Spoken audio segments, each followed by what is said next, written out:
League backs Saudi Arabia rejection of the US report on Khashoggi killing.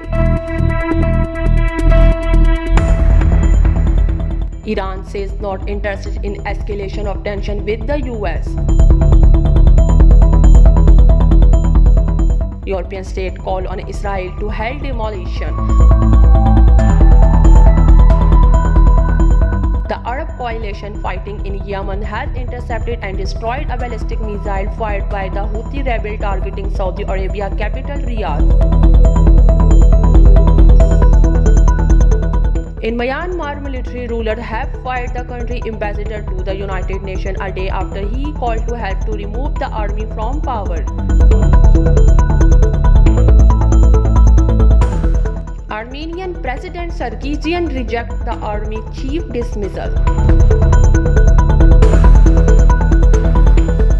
US Justice Department to appeal judge order on eviction moratorium. In Myanmar, 2 people were killed and several others wounded during a police crackdown against the anti-coup protesters.